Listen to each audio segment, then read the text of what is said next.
नमो युवच्छायाणं नमो लोये सव्वसाहो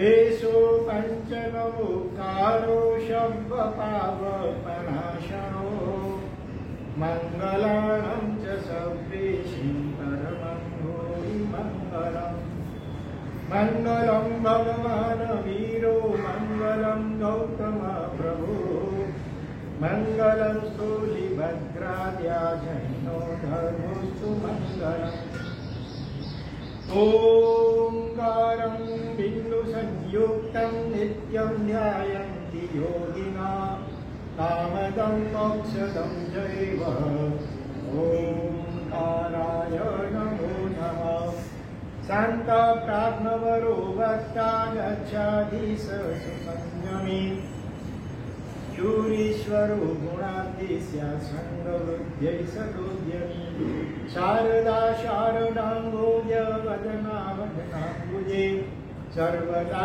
सर्वदास्माकं सन्निधिं सन्निधिं कुर्यात् अज्ञानतिमिरान्धानां ज्ञानाञ्जनशलाकया नेत्रमुन्मीलितं येन तस्मै श्रीगुरुवे नमः।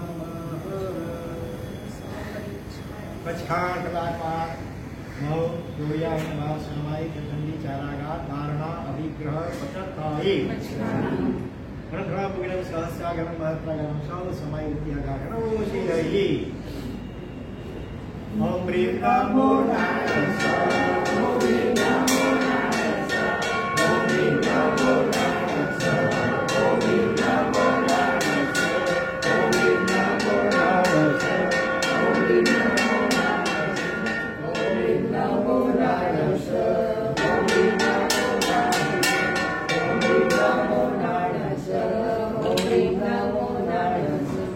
ओम प्रेम नमो नारायण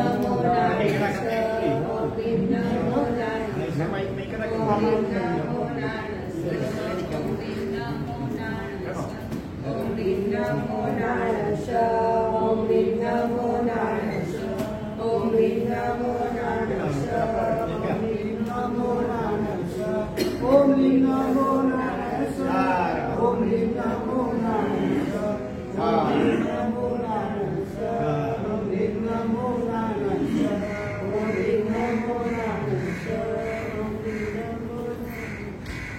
महामंगलकारी 45 આગમ સાર પ્રવચન શ્રેણી આપણી ચાલુ છે 11 સૂત્રો અને ઉપાંગ સૂત્રો 12 માંથી આપણા 7 થઈ ગયા છે હવે 5 બાકી છે અને પાછે 5 આગમ સૂત્રો ખૂબ નાના છે પ્રમાણમાં એટલે આજે એ 5 આગમ એક સાથે કરવાના છે અને અત્યારે આપણે ગુરુવત્વ બોલી એક એક ગુરુ દ્વારા એક એક આગમને નમસ્કાર કરવા કરીશું દુહાઓ બોર્ડ ઉપર લખેલા છે જોઈ કરીને બધા બોલજો કાલ સુકાલ કુમાર ચોથી નરક બોધા નિર્યાવલિકા સૂત્રમાં એનો છે અધિકાર સ્વામી કમાસરો વંદ્યો જામી જય સિંહ ઓમ ઋષિ નિર્યાવલિકા મહાસૂત્રાય નમઃ સૂત્રાય નમો નમઃ કપ્પ વરિષ્યા સૂત્રમાં જેવા જ્ઞાનગા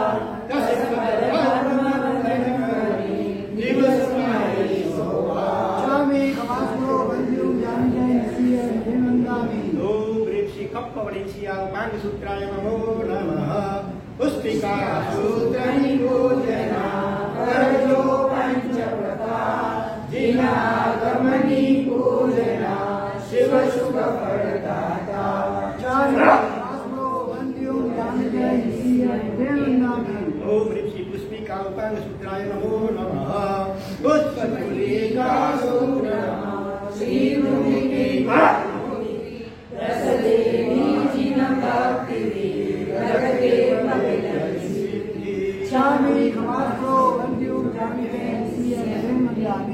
वन्दित समावर्णव्या निर्दिशधानिक मुनिमा करजोड़ी निरते हनि सदा वन्दुवारजा चामी कमाशो वन्दियो जामिते હવે આપણે ગીત દ્વારા સ્મરણ કરીશું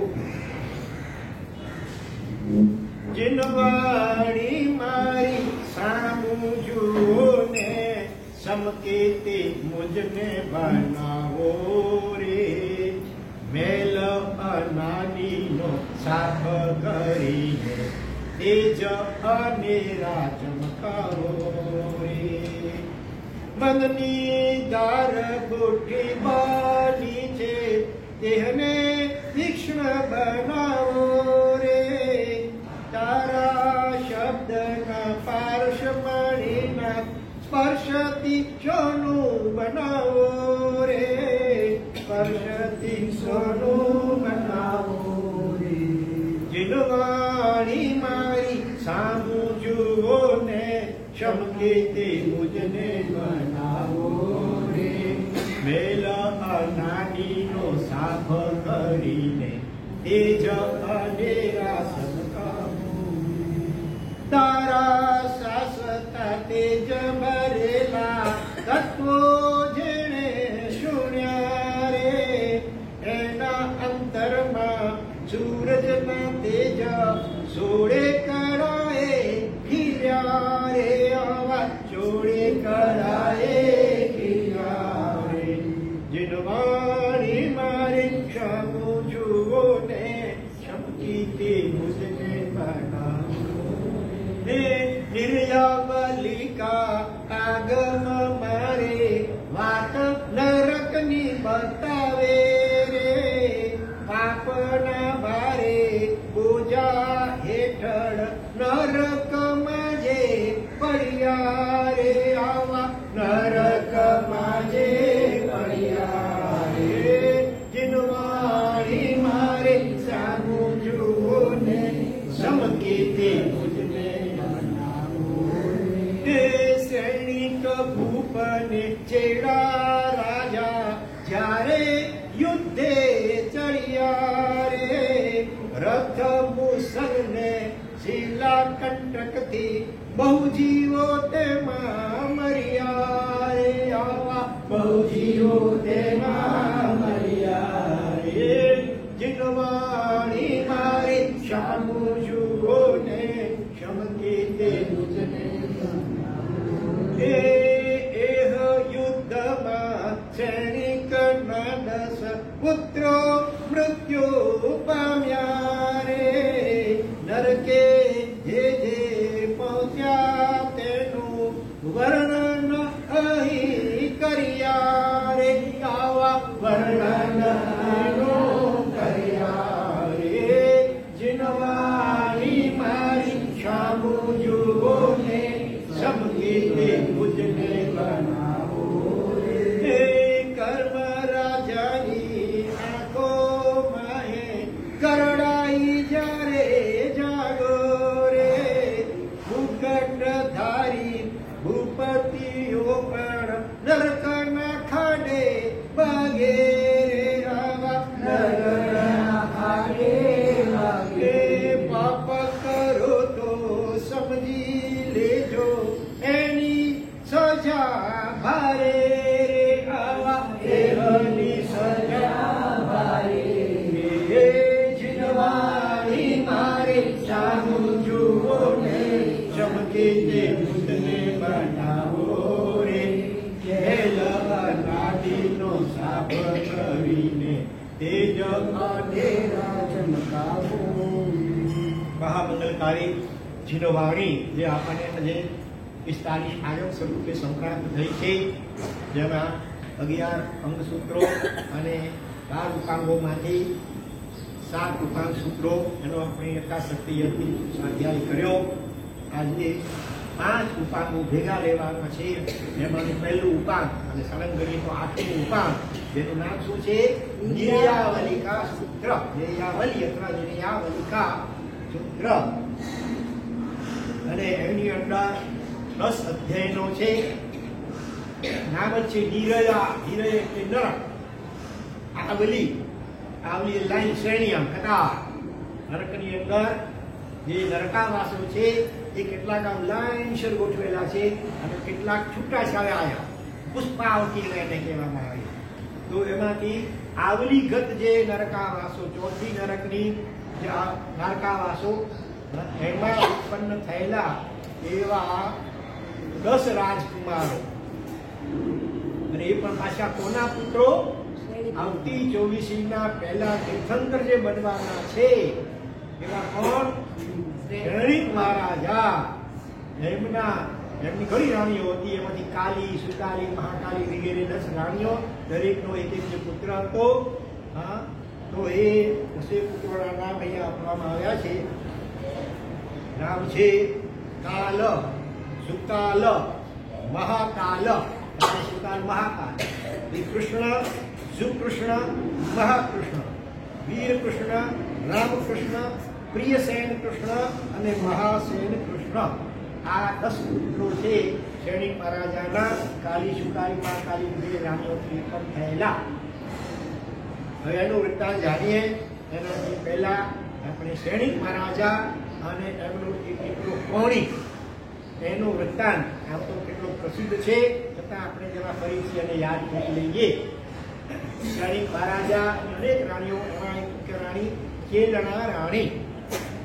એક વખત એ ચેલણા રાણીને ગર્ભ રહ્યો છે અને ગર્ભના પ્રભાવે એમને ભયંકર ડોહલા ઉત્પન્ન થવા લાગ્યા. એવા ડોહલા ઉપર છે ને ગુલાબભાઈ ઘણા દિવસે તમારા દર્શન થયા કચ્છમાંથી આવીને. ભલે બોલો.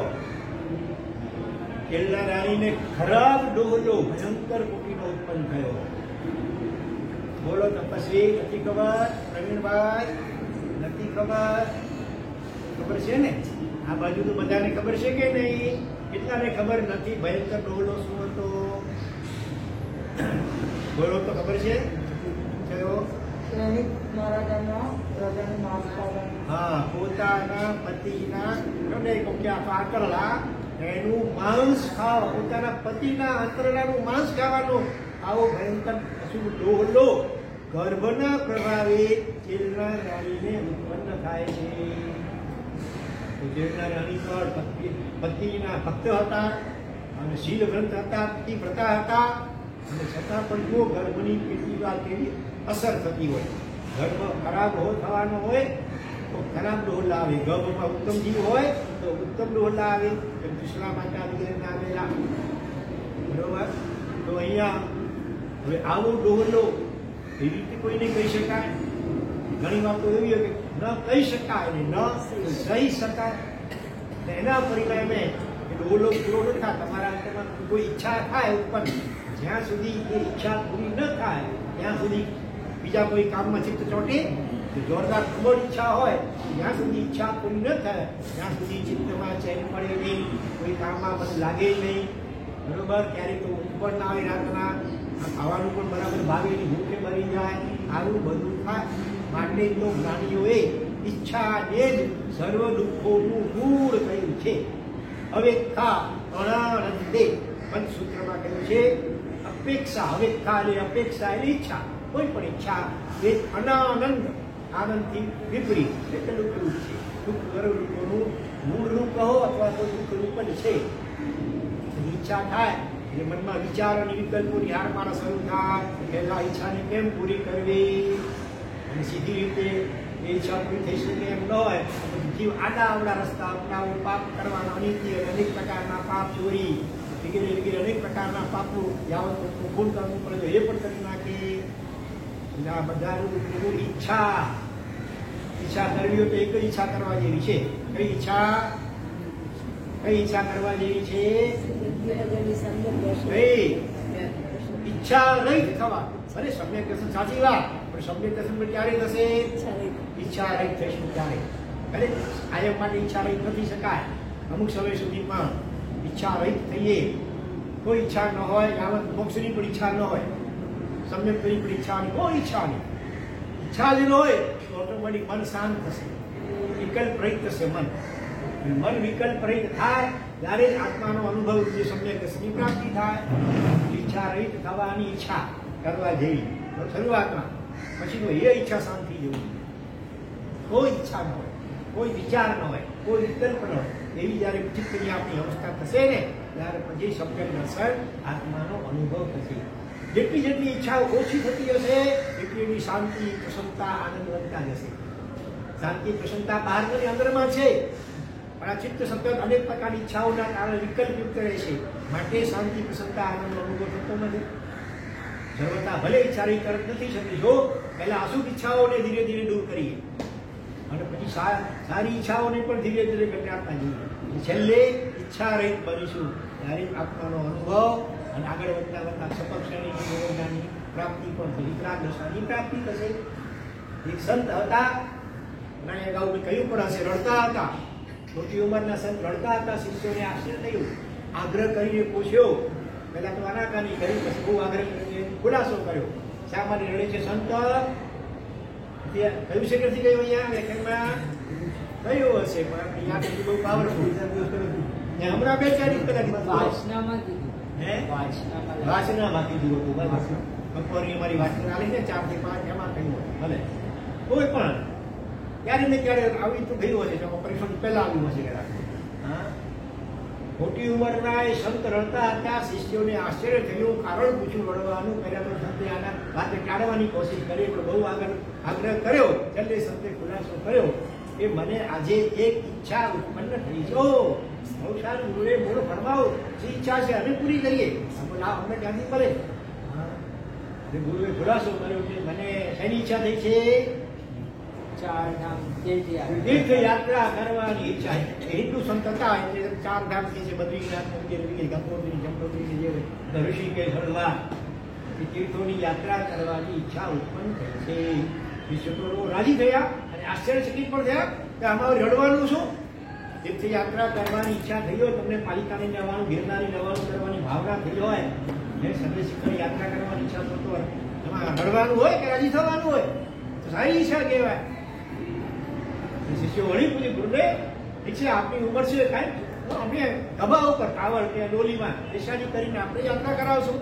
બોલે શ્રવણ કાવડિયાએ પોતાના વૃદ્ધ માતા પિતાને પણ કાવડમાં બેસાડીને યાત્રા કરાવી હતી, તો અમે તો આપણા શિષ્યો છીએ, અમે યાત્રા કરાવીશું, રડવાની શું જરૂર છે? ગુરુદેવ કે નહીં, આ ઈચ્છા જ કેમ થઈ? ભલે સારી ઈચ્છા તમારી દ્રષ્ટિએ કદાચ હોય, પણ આટલા વર્ષો થઈ ગયા સંન્યાસ દીક્ષા નહીં, હજી સુધી હું ઈચ્છા રહિત નથી બની શક્યો. તો આ મને ખટકે છે. હવે તો બહુ ગઈ થોડી ગઈ, હવે ક્યારે ઈચ્છા રહી થશે? બરોબર, શાસ્ત્રકારોએ અમને પણ ના પાડી છે તીર્થયાત્રાની પણ ઈચ્છા નહીં કરવાની.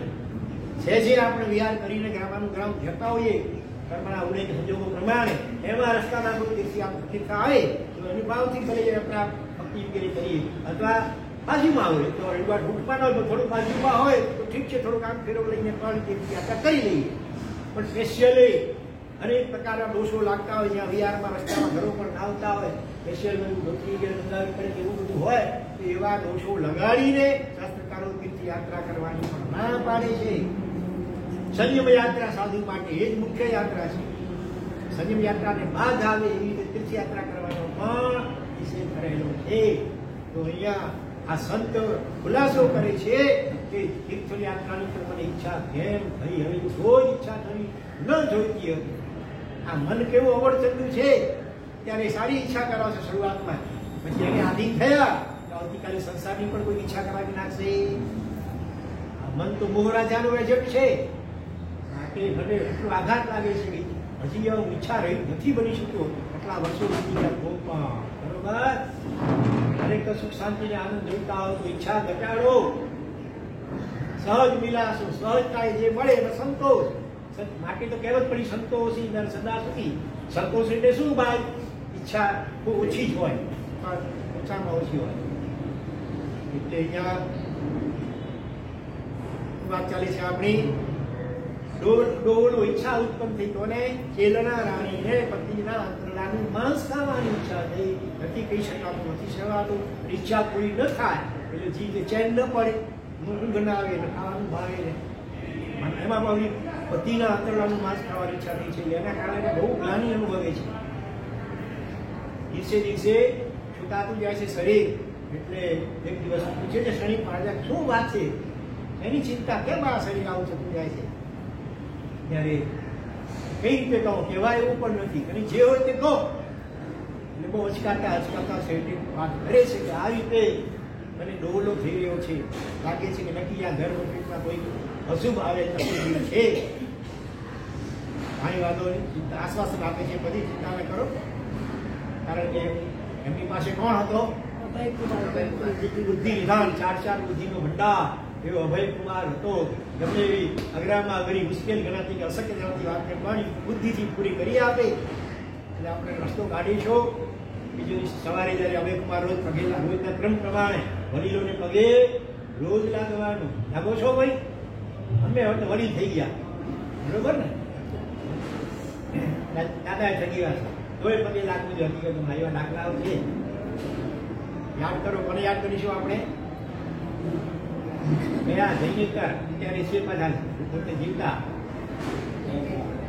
પોતે 70 વર્ષની ઉંમરના માતુજી હશે કદાચ 94 વર્ષની ઉંમરના, ત્યાં સુધી રોજ પગે લાગીને આશીર્વાદ. 70 વર્ષના બાપા પોતાની માને મારી તહેવારે નહીં, રોજ પગે લાગીને આશીર્વાદ લેતા. અત્યારે હયાત છે, ઉંમર લગભગ 90 વર્ષની, અને એ આશીર્વાદના પ્રભાવે 90 વર્ષની પણ સ્વસ્થ છે.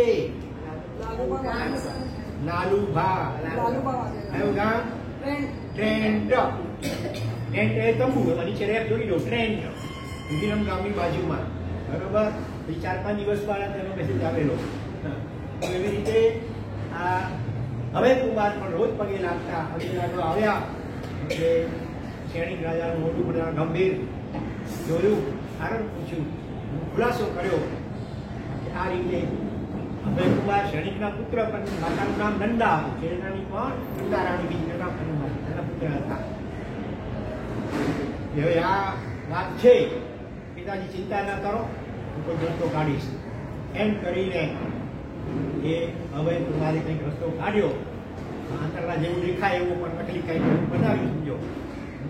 અને સૈનિક રાજાને પલક ઉપર સુવાડી દીધા, ઉપર આમ દીધું છે, અને દૂરથી શેરના રાણી પણ આમ જોઈ શકે એવી રીતે એમને કોઈ શસ્ત્ર મંગાવ્યો, ત્યાંથી આમ કાપતા દેખાવ કર્યો નાટક આમ જાણે, અને પછી એને ખવડાવ્યું. એ રીતેનો ડોગલો અભયકુમારે અહીંયા પૂરો કર્યો. પણ શેરના રાણી સમજી ગયા કે નક્કી કોઈ અશુભ ગર્ભ છે અને કદાચ પિતૃઘાતી પર બને, માટે મારે એને જન્મે એનાથી પેલા નિકાલ કરી દેવો. પણ આયુષ્ય કર્મ બળવાન હોય, ભવિતવ્યતા પણ કોઈ તેવી નિશ્ચિત હોય, એટલે આપણો કોઈ ઉપાય કામ લાગે નહીં. આખરે જન્મ થયો પુત્રનો, અને દાસીઓ દ્વારા પીડો એને ઉકરડે નંદાવી દે છે. કુકરી તે સૈનિક રાજાને ખબર પડી ગઈ, બાળક ત્યાં રડવા લાગ્યું છે. સૈનિક રાજામાંથી પસાર થઈ રહ્યા છે, ખબર પડી દાસી દ્વારા. પછી બાળકને લઈ લીધો. બાળક એ વખતે બાળકની આંગળી ટુકડાએ ટુકડો મરગો, અને થોડી કરડી ખાધી હશે, લોહી પડવું કશું નીકળતું હશે, બાળક રડી ગયો હતો. એ વખતે સૈનિક રાજા માંગડીને કંઈ પણ આપણે લાગીને થૂક લગાવી કાબોડામાં લઈ લઈએ. થૂક એટલે અમી કહેવાય. એમાં ઘણા ગુણો રહેલા છે. પશુઓ કોઈ પણ બીમાર થાય ને, કંઈ જખમ થયો હોય ત્યારે જીભ દ્વારા ચાટે, એ જખમ રૂજાઈ જાય. એટલે થૂકને અમી, અમૃત અમી પણ કહેવામાં આવે છે. તો અહીંયા એ રીતે બાળકને શાંત કરે છે, અને પોતાની રાણી છે એનાને ઠપકો આપે છે. ખૂબ આવું કેમ કર્યું? એટલે એ કહ્યું કે આ પ્રમાણે બોલો જે હોય તે, પણ આપણાથી કરાય નહીં. ઠપકો આપે, અને હવે એમને ગુપ્ત રીતે સારી રીતે એને ઉછેરે છે, મોટો કરે છે, અને ક્રમે યુવાન થાય છે. કેટલીક રાજકુમારી હતી એના લગ્ન પણ થાય છે પદ્માવતીની ઘેરે, અને એમાં આ કોઈ ગુણાનુભવ જેવા પ્રકારનો હશે પૂરો જન્મનો. એટલે કોણિકને વિચાર આવ્યો, રાજ્યની લાલચ જાગી, સત્તાની ભૂખ જાગી છે. જ્યાં સુધી આમ પિતાજી હશે તો મને રાજ્યની મને સ્વતંત્ર રીતે આમ રાજ્ય નહીં કરી શકું. એના બીજા 10 ભાઈઓ હતા. આ નામ જે છે કાલ, સુકાલ, મારતાલ, કૃષ્ણ, શ્રીકૃષ્ણ, મહાકૃષ્ણ, વીરકૃષ્ણ, રામકૃષ્ણ, પ્રિયસર કૃષ્ણ અને મહાસેન કૃષ્ણ. એ બધા ભાઈઓ એ બોલાવી કરી, એટલે એની માતાઓ અલગ, પિતા પોતાના સૈનિક રાજા છે. બધાને બોલાવીને મસલત કરી કે જ્યાં સુધી આપણા પિતા વિદ્યમાન હશે આપણે આમ નિશ્ચિંત થઈને જેવી રીતે જોઈએ, સ્વતંત્રપણે રાજ નહીં કરી શકીએ, એના કરતાં આપણે બધા ભેગા થઈ કરી આપણે પિતાને રાજગાદી ઉપરથી પદભ્રષ્ટ કરી જેલમાં છોડી દઈએ, અને પછી જે રાજ્ય હશે મધ્યપ્રદેશ મોટું રાજ્ય સરખી ભાગે આપણે વેચી દઈશું, તમને બધાને પણ ભાગ મળશે. આપણે બધા અગિયાર સ્વતંત્ર રાજા થઈ જઈશું ને લહેર કરીશું. અને જુઓ સત્તાની ભૂખ, સત્તા પોતાના પિતાને પણ આ રીતે જેલમાં પૂરવાનું ષડયંત્ર આપણું ગોઠવે છે. ઓલા 10 જણા આપણે એમાં સંમત થઈ ગયા. વિનાશકાળે વિપરીત બુદ્ધિ તેને કહેવાય. અને એ રીતે બધા 11 જણા ભેગા થઈ કરી ષડયંત્ર ગોઠવ્યું અને પિતાને શું કર્યું? બાંધી દીધો ઉસકે ટાટ. જેલમાં પૂરી દીધો. માણસોને બધાને અગાઉથી પૈસા ખવડાવીને ફોડી નાખ્યા અંગરક્ષકો, બોડીગાર્ડો એમને. અને એ રીતે એટલું જ નહીં, જેલની અંદર પૂર્યાથી પણ સંતોષ ન થયો. શું કરતા હતા ત્યાં? રોજના 100 ચાબુકના અંતરના ફટકા. એ પણ કેવી રીતે? મીઠાના પાણીમાં ભીંજાવીને ખુલ્લી પીઠ ઉપર જોર જોરથી ફટકા મારવાનો હુકમ કર્યો હતો જેલરને. ફટકું જોરદાર પડે, 2-3 ફટકા પડે એટલે ચામડી ચડવા માંડે અને એમાંથી લોહી ટપકવા માંડે. એની ઉપર મીઠાનું પાણી પડે, એસિડ કહેવાય પ્રકારનું, હાઇડ્રોક્લોરિક એસિડ, મીઠું એટલે HCl. તો બળતરા કેવી થાય? એક તો આ મારની પીડા અને ઉપરથી વળી મીઠાનું પાણી પડે, ભયંકર ચતરે છે, આમ બળતરા થાય છે ભયંકર. અને એવું જેલર પણ આટલો કઠો હતો આમ બરાબર. ફટકા જોર જોરથી મારવાના હતા. થોડા ફટકા મારે જેલર થાકી જાય, થોડો વિસામ બોલે, સાસ બેસાડવા પોતાના બાવડાને આમ દબાવે. એ વખતે પણ સૈનિક મહારાજા શું કરતા હતા? આપણે હોય તો શું કરીએ આવી સ્થિતિમાં? 1-2 ફટકા પડે શું કરીએ? હરિયન કરીએ, વીર કરીએ. શું કરીએ? રાડો પાડીએ. ઓય માં, બાપ રે, મરી ગયો, બચાવો. વિગેરે રાડો પાડીએ, આત્મ ધ્યાન કરીએ, રૌદ્ર ધ્યાન કરીએ. એની બદલે જેમણે ભગવાન મહાવીર સ્વામીની અદ્ભુત અમૃતમય દેશના સાંભળી અને પચાવી છે, આત્મસાત કરી છે, એવા સૈનિક મહારાજા આવી વિકટ પરિસ્થિતિમાં પણ કોઈ આત્મ ધ્યાન નહીં, કોઈ રૌદ્ર ધ્યાન પણ નહીં અને કોઈ રાડો કે ગુમો પણ નહીં. બે જ અક્ષર બોલતા. કયા 2 અક્ષર? વીર. પ્રત્યેક ફટકે વીર શબ્દોચ્ચાર કરતા, ભગવાન મહાવીર સ્વામીનું સ્મરણ કરતા અને મનમાં જરાય રૌદ્ર ધ્યાન પણ નહીં કરતા. નહીં તો આવા સ્થિતિમાં તો દીકરા ઉપર કેટલો ક્રોધ આવે. આવો દીકરો જેને મેં આવી રીતે બચાવ્યો મરતા નાની ઉંમરમાં, અને એને આવું કર્યું ષડયંત્ર, અને જેલમાં પૂરો ત્યાં સુધી થઈ, વળી ઉપરથી ફટકા રોજના આવી રીતે 100 કેટલો આમના ઉપર ક્રોધ ગુસ્સો ચડે. બહાર નીકળવા દે, પછી તારી ખબર લઈ લો. એટલો લેવાના પણ વિચારો આવે. રૌદ્ર ધ્યાન કહેવાય. હિંસાનું બધી રૌદ્ર ધ્યાન થઈ જાય અને પીડા સહન ન કરવાને કારણે આરતી ધ્યાન થાય. હાય તારી છૂટીશ, તારી છૂટીશ. આત્મ અને રૌદ્ર ધ્યાન બંનેની પૂરી શક્યતા હતી. ખરેખર જો જૈન તત્વજ્ઞાને અજીત વાણી આગમ એના ગર્વને આપણે આત્મસાત કર્યો હોય તો ગમે એવી સ્થિતિમાં પણ આત્મ ધ્યાન કે રૌદ્ર ધ્યાન ન કરતા શું થાય? ધર્મ ધ્યાન. પરમાત્માનું નામસ્મરણ છે એટલે આલંબન કરી છે ભગવાનનું નવકાર મહામંત્રનું. વીર કહો, હરિયન કહો, મહાવીર કહો, જે તમે તે પ્રભુ નામ કી ઔષધિ ખરા ભાવ શું ખાય, રોગ પીડા વ્યાપે નહીં, સવી સંકટ મીટ જાય. અને કોઈ નિકાસી કર્મનો ઉદય હોય અને કોઈ આપત્તિ, કોઈ બીમારી દૂર ન પણ થતી હોય જલ્દી, તો એમાં ક્ષમતા મળે. મહામંત્ર નવકાર જીવવાણી પ્રભાવ તો ગમે એવી નિકટ પરિસ્થિતિમાં પણ જીવ ક્ષમતા રાખી શકે પોઝિટિવ થિંકિંગ કરવા દ્વારા. એટલે જ્યારે પેલો જેલર થાકી જાય છે, પોતાના બાવડા દબાવે છે, એ વખતે સૈનિક રાજા શું કરે છે? મન સ્માઇલ કરે છે, મીઠું મંદ હસે છે. જેલરને આશ્ચર્ય થાય છે, રોઈલા હું મારી થાકી જાઉં છું, આવું ભયંકર માર આવી રીતે ખાવા છતાંય પણ હસી શકે છે, શું વાત છે? જેલર પણ પૂછે છે હાથ જોડીને નમ્રતાથી, માલિક માફ કરજો, આપનું મેં લૂણ મીઠું ખાધું છે, છતાં આજે આ પાપી પેટના ખાતર મારે આ નિમક હરામ કરવું પડ્યું છે. આજે આપણે આ ફટકા મારવા પડે, શું કરું, લાચાર છું, મને માફ કરજો. ગડગડો થઈ જાય છે અને સાથે પ્રશ્ન પૂછે છે કે આવી સ્થિતિમાં હું મારતા કરતા થાકી જાઉં છું, આવું ભયંકર માર ખાવા છતાં પણ તમે હસી શકો છો, આનું રહસ્ય શું? What is the secret? ત્યારે શેણી રાજાએ કેવો ખુમારી વાળો જવાબ આપ્યો, હે જેલર, તું મારતા મારતા થાકી જાય એમાં કાંઈ આશ્ચર્ય નથી. કારણ કે તું કોણ? આખર તો પરાણે ગાડી પછાડી પાડેલો ટુકડા જેટલી જમીન મગજ દેશી એનો બની બેઠેલો રાજા મૌણી, એનો ચિઠ્ઠીનો ચાકર, એનું તું બોલા હું કોણ? હું કોણ? આપણે કોણ બધા? ત્રણલોકના નાથ, દેવાદિદેવ, 64 ઇન્દ્રોથી પૂજિત, સર્વજ્ઞ સર્વદર્શી વિતરાગ પરમાત્મા, અરિહંત પરમાત્મા, એમનો હું સેવા. અને એ ભગવાન એ મને તત્વજ્ઞાનનું અમૃત કેવું પાયું છે. સુખ કે દુઃખમાં બીજા જીવ તો શું છે? નિમિત્ત માત્ર છે. ખૂબ જવાબદાર કોણ છે? આપણે પોતે છીએ. એક સૂત્ર સમજવા જેવું છે, ભોગવે તેની ભૂલ. અત્યારે કોઈ પણ રીતે તમને તકલીફ છે, શારીરિક, માનસિક, કૌટુંબિક, આર્થિક, કોઈ પણ રીતે, એમાં નિમિત્ત ને મુખ્ય જવાબદાર માનો આપણી ભૂલ છે. આજ ભવમાં કે કોઈ ભવમાં આપણે ભૂલો કરી છે, પાપો કર્યા છે, એનું આ પરિણામ છે. આપણે સામાજિકને તકલીફ આપી છે પૂર્વે ભૂતકાળના ભવોમાં ક્યારેય પણ, માટે આજે એને આપણા પ્રતિ આવું વર્તન કરવાનું મન થાય છે. આ તો એક નિમિત્ત માત્ર છે. કર્મ સત્તા રૂપી કોર્ટે એને કહ્યું છે કે આને હેરાન કર. આ તો જીવ જેલરના સ્થાને છે. પુસ્તિકા વાત કરીએ, જેલર માની છે કોઈ જેલર પુસ્તિકા. હા, જે જીવ આપણે તકલીફ આપી રહ્યો છે ને અત્યારે, એ જેલરના સ્થાને છે. જેલમાં જેલરને કોર્ટ હુકમ કરે, ન્યાયાધીશ, કે ભાઈ આ કેદીને હટકા ફટકા કે આ સખત કામ કરાવજો, એ પ્રમાણે એ અમલ કરતો હોય.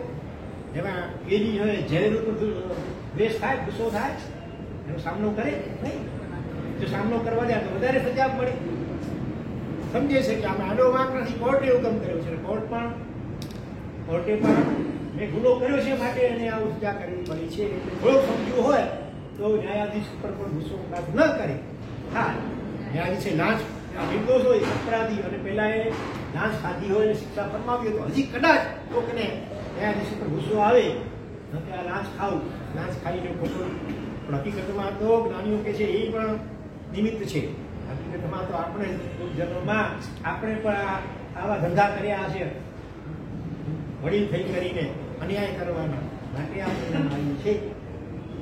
એ રીતે વિચારીએ તો કોઈ પણ જીવ ઉપર દ્વેષ કે ક્રોધ કે ગુસ્સો ન આવે, બલકે પોતાના જ પાપ કર્મોની ગરહા, નિંદા, પશ્ચાતાપ કરવું જોઈએ. વખતે તો એ કર્મોની નિર્જરા થાય.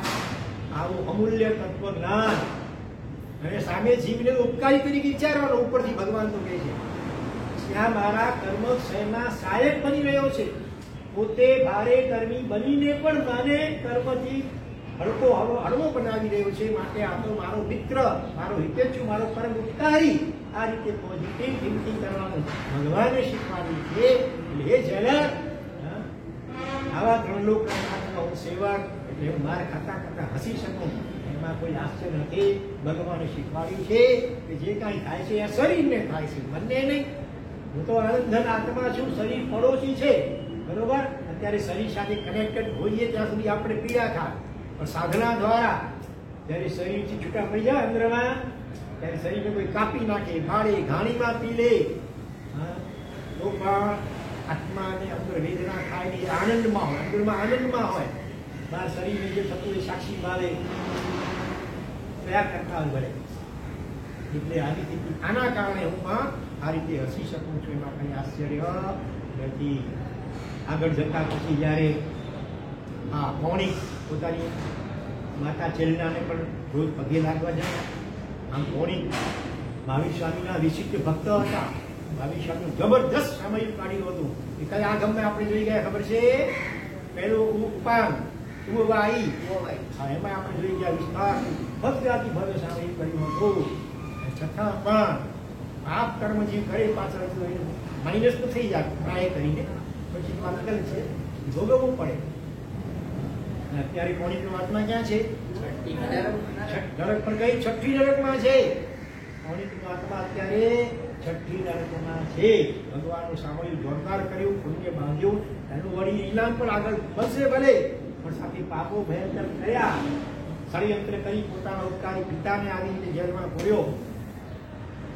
હા, એટલે એને છઠ્ઠી નરકમાં જવું પડ્યું છે. એક વખત માતા છેલ્લા ઉદાસ જોઈ હોવો એને તો કેટલો આઘાત લાગે પોતાના પતિને આવું કરે એકદમ ઉદાસ છે કોણે કારણ પૂછે છે અને કહે છે એને ખબર નથી તારા પિતાએ તને કેવી સ્થિતિમાંથી બચાવ્યો મેં તો તને ઉપર નાખાવી દીધો હતો આવા ડોલાને કારણે અને ખબર પડી ગઈ કે તું પિતૃગાદી બની શકીશ છતાં તારા પિતાએ તને બચાવ્યો મને ઠપકો આપ્યો ખરું રસી જડતી તારી આંગળીને મોઢામાં નાખીને તને શાંત કર્યો હતો આવા ઉપકારી પિતાને જે આવી રીતે જેલમાં પૂરીને આવી રીતે માર મરાવે છે તને કઈ વિચાર થતો નથી ઠપકો આપે છે અને આ વાત જયારે ભરતને પડે તો ભરત એને પણ પસ્તાવો થાય છે આપણે આ શું કર્યું હમણાં જઈને પિતાજીને જેલમાંથી મુક્ત કરો અગે પરું માફી માંગો વગેરે કઈ ઘર જો કે સાધન નથી આમ અહીં દોડે છે જલ્દી જેલના દરવાજા તોડી નાખું જાણે આમ જલ્દી બહાર કાઢો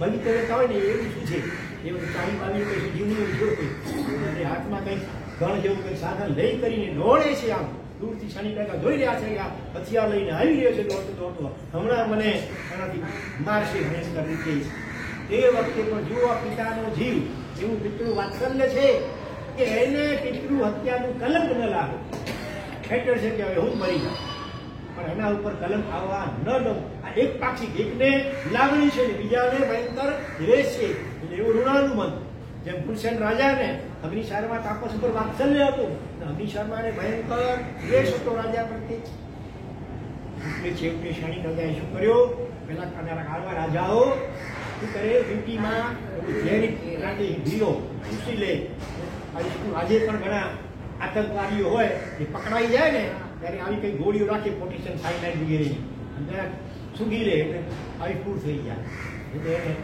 ગુપ્ત વાતો એનાથી ઓકાવી ન શકે એટલા માટે આત્મહત્યા આવી રીતે કરી નાખે સૈનિક રાજાએ પણ ઝેરી વીજળીની ચૂસીને પોતાનું આયુષ્યતા પૂરું કર્યું પછી કોણીને ખૂબ આઘાત લાગ્યો છે હવે એને રાજદ્રોહી નગરીમાં ચિત્ત ચોંટતું નથી એ નગરી છોડી કરી અને બીજી ચંપા નામની નગરી વસાવે છે ત્યાં રહે છે ધીરે ધીરે ધીરે ધીરે શોક ઓછો થયો છે હવે બન્યું એવું કે એના બીજા ચેલના બીજો પવિત્ર બીજા બે દીકરા હલ્લ અને વિહલ્લ એટલે કૌણિકના સગા નાના ભાઈ હલ્લ વિહલ્લ અને એમને ખાસ કરીને વિહલ્લ અને નાના ભાઈને સૈનિક મહારાજાએ શું કર્યું મર્યાદિત પહેલા એને એમની પાસે વિશિષ્ટ હાથી હતો સેચનક નામનો હાથી હતો અને 18 શેર વાળો હાર કચ્ચા મોતીનો 9 શેરો હાર આવે 18 સોના પડે એવો 18 શેરો હાર અને પ્રાય કુંડલની વાત પણ આમાં આગળમાં દેખાની હમણાં સાંભળેલું છે કે મેં કુંડલ પણ હતા ને એવું કાંઈ પણ આગળમાં પણ મેં વાંચ્યું એમાં નથી આવ્યું તો એ આપેલા હતા અને એ હાથી પણ બહુ વિશિષ્ટ કોડીનો પેલા દેવાધીશિત હશે એટલે વિહલ્લ જ્યારે નીકળે એની રાણીઓ લગભગ હતી 8 તો એક હાથી કોકને પૂરતી કરીને પોતાની પીઠ ઉપર બેસાડે કોક રાણીને પોતાના ગંધસ્ત્ર ઉપર બેસાડે કોકને વળી પોતાના નાક ઉપર બેસાડે કોકને વળી શૂંઢ ઉપરથી આવે આકાળતા ઉછાળતો આવે આવી રીતે એ નગરમાંથી પસાર થાય એ દ્રશ્ય જોઈને લોકોમાં વાતો થવા લાગી કે રાજા ભલે કોણી છે પણ ખરો રાજા તો આ વિહલ્લ છે જોને કેવા ઠાક ઠાકી આમ હાથી પર બેસીને જાય છે એટલે એ વાતો પછી ધીરે ધીરે પદ્માવતી રાણી કૌણિકની પત્ની પદ્માવતી એને કાને આવી એટલે એને મનમાં ઈર્ષ્યા જાગી એને પોતાના પત્નીમાં કાનમાં શું કર્યું હું ફૂંક મારી એ રાજા તમે અને આ આવી રીતે કેમ ચાલે હાર મને જોઈએ આપણને જોઈએ હાર અને હાથી બંને આપણને મળવા જ જોઈએ શરૂઆતમાં તો કૌણિકે એ વાતને સાંભળી કરી રોજ ટોણા મણા ચાલુ હોય તો થોડીક પ્રોસેસ થઈ જાય ને સમજાવવા કોશિશ કરી છે કે પિતાજી એમને આપે છે તો આપણે કેમ નાખીએ આખરી 4 પ્રકારની હઠમાં એક હઠ તો છે આ બાજુની એ અમારી પણ આવે યોગી હઠ કહેવાય 8 બાળકોની હઠ 12 સ્ત્રી હઠ અને રાજ હઠ એટલે સ્ત્રી હઠ આગળ ભલભલાને ઝૂકવું પડે છે એમ કે તો અહીંયા કૌણિકને પણ ઝૂકવું પડ્યો એણે સંદેશો મોકલ્યો પોતાના ભાઈઓને વિહલ્લને એ ભાઈ પેલો હાથી અને હાર મને આપી દો પેલા જે ભાઈ અમને પિતાજી આપેલા છે એમને એમ તો કેમ આપી ઠીક છે તમે જો અડધું રાજ્ય અમને આપતા હો તો ચાલો આપી પણ લઈએ એ પણ પોસાય એમ નહોતું, ફ્રી ઓફ ચાર્જ મફતમાં જોઈતું હતું. એટલે પછી સમજી ગયા હલ ને વિહલ એ આપણે સિદ્ધિ નથી આપતા તો કદાચ યુદ્ધ કરીને પણ આપણે પટાવીને પણ પોતાની જીદ પૂરી કરશે. હલ વિહલ પાસે સૈન્ય નાનું થોડું હતું અને અહીંયા વિરાટ સૈન્ય હતું. એટલે આખરે બચવા માટે બંને ભાઈઓ હલ ને વિહલ ક્યાં ગયા? કોની સમય ગયા? ચેડા રાજા ચેટક મહારાજા. બરોબર, ચેટક મહારાજ એટલે કોના પિતા?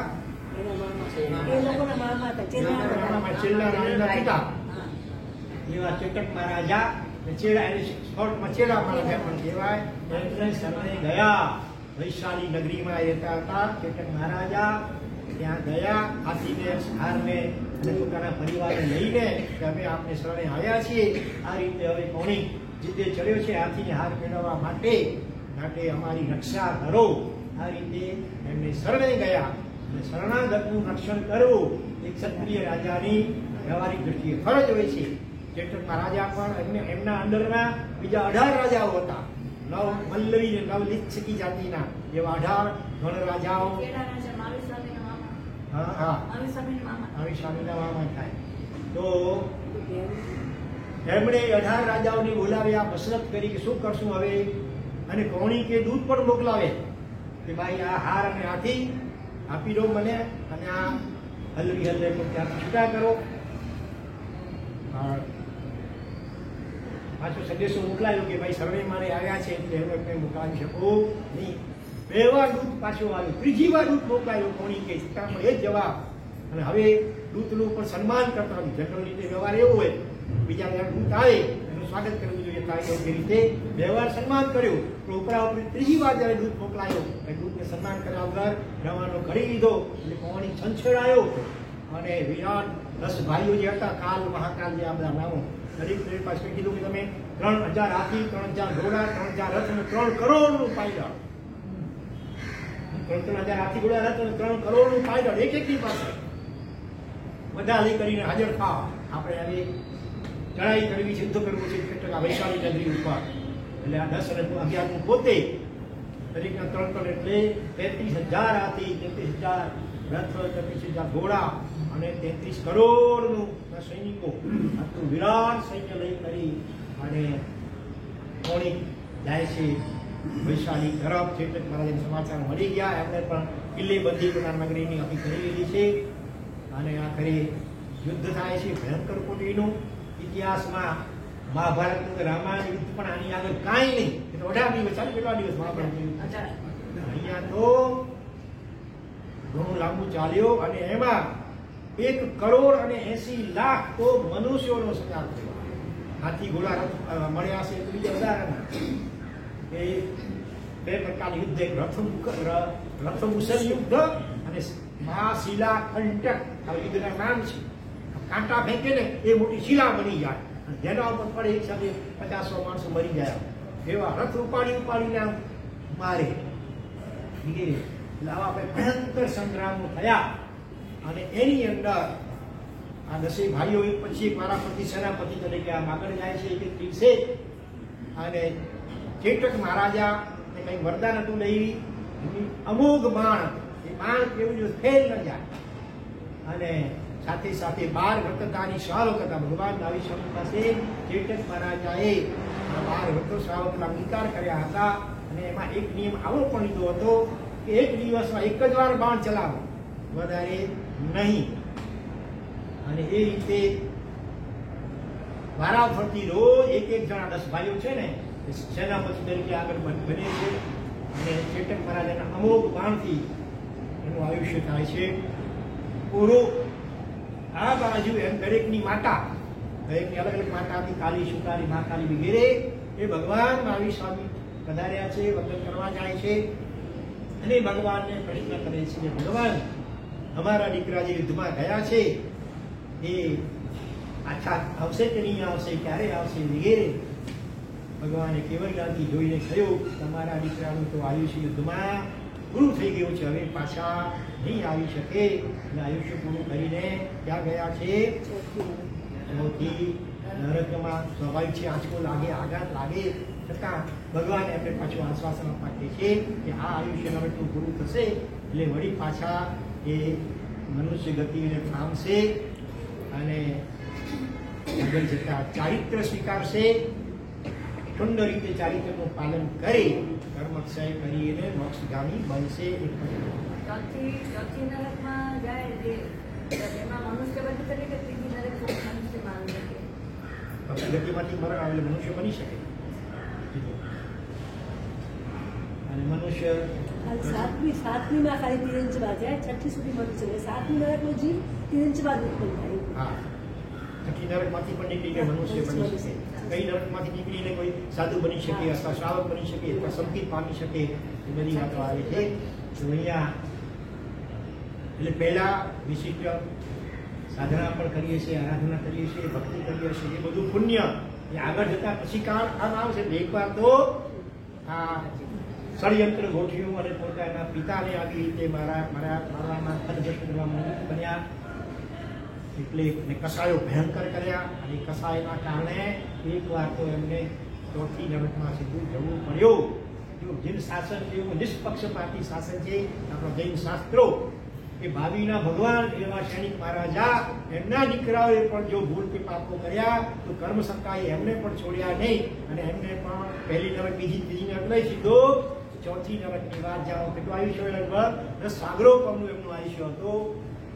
ત્યાં ઉત્પન્ન થવું મળ્યું માટે પ્રાણીઓ દૃષ્ટાંતો આપવા દ્વારા શાસ્ત્રકારો આપણને આ જ કહેવા માંગે છે કે ભાઈ રાશિ માછીને ભૂલે છે કોઈ પાપ કરતા નહીં ને ન છૂટકે કંઈ કરવા પડતા હોય તો પણ મનમાં ખટકો રાખજો, પશ્ચાતાપનો ભાવ રાખજો, પ્રતિક્રમણ કરજો પાપથી પાછા હટવા માટે.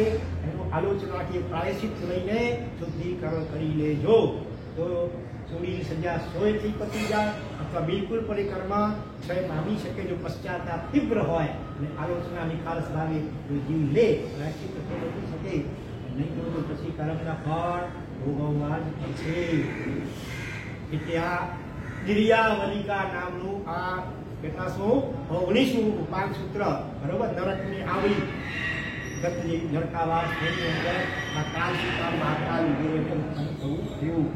ત્યાર પછી બીજું ઉપાંગ આવે છે કપ્પવળિંસિયા. કપ્પવળિંસિયા અથવા સંસ્કૃતમાં કલ્પાવતંસિકા. કલ્પ એટલે વૈમાનિક પાર દેવલો. ત્યાં કલ્પ એટલે આચાર હોય એ દેવો ભગવાનના કલ્યાણકો ઉજવવા માટે, ભગવાનની દેશના સાંભળવા માટે ધરતી ઉપર આવી પણ શકતા હોય. પણ એનાથી ઉપરના જે હોય નવ ગ્રહ અને પંચ અનુત્તરના વિમાન દેવો એ કાર્ય પર ધરતી ઉપર આવવાનો એમનો આચાર હોતો નથી. એ બાર દેવલોકો એની અંદર ઉત્પન્ન થાય તો એ એમની વાત છે. કલ્પાવ કંસિકા એ આપણે શરૂ કરીએ એનાથી પહેલા એનું ગીત પણ લઈ લઈએ જરા. એવાલા કાગમ ગ્રંથને કહીએ રે એક વાર આવીને મળીએ. રાગ કયું છે? ઓલી ચંદન બાલાને બારણે બારણે જેથી જીવતર ધન્ય ધન્ય થાય. પ્યારા આગમ ગ્રંથને નમીએ રે એને અર્પણ જીવન કરીએ રે જેથી જીવતર ધન્ય ધન્ય થાય. એ ઠેર ઠેર ભટક્યા ઠોકરો ખાતા તોય ઠેકાણો નારે પડ્યો. દ્વાર દ્વાર રખડ્યા ઈચ્છાઓ લઈને સુખનું સરનામું નારે જડ્યો. બાલા આગમ ગ્રંથને કહીએ રે તમે રાહબર બનીને આવો રે જેથી જીવતર ધન્ય ધન્ય થાય. એ ભર જંગલમાં ભૂલા પડ્યા છીએ એક માર્ગ નરે મળે. ડિગમૂઢ બનીને દિશાઓ તાકીએ આંખે આંસુ ચોધાર પડે. ભાલા આગમ ગ્રંથને કહીએ રે તમે ભોમિયા બનીને આવો રે જેથી જીવતર ધન્ય ધન્ય થાય. એ કપ વળિંસિયા આગમ પુષ્પના 10 અધ્યાયની પરિમલ છે. ક્ષણિક રાજાના 10 જે પૌત્રો તેના ચરિત્રોનું વર્ણન છે. તેના નામો છે મહાપદ્મ રે પદ્મભદ્ર સુભદ્ર ભદ્ર રે યતિ જીવતર ધન્ય ધન્ય જાય. નલિની ગુલ્મ ને પદ્મ ગુલ્મ છે. પદ્મસેન ને વળી પદ્મ રે. નંદન ને વળી આનંદ છે રે. એ 10 રાજકુમારો છે. પ્રભુ વીરની શોણી દેશના રે. સ્વીકારે ભાવે દીક્ષા રે જેથી જીવતર ધન્ય ધન્ય થાય. અણી શુદ્ધ સંયમ પારી પહોંચ્યા ઉપરના સ્વર્ગમાં રે. ઝઘડો જીત્યો તેણે જીવ કર કેરો ઝંડો લહેરાવ્યો ગગનમાં.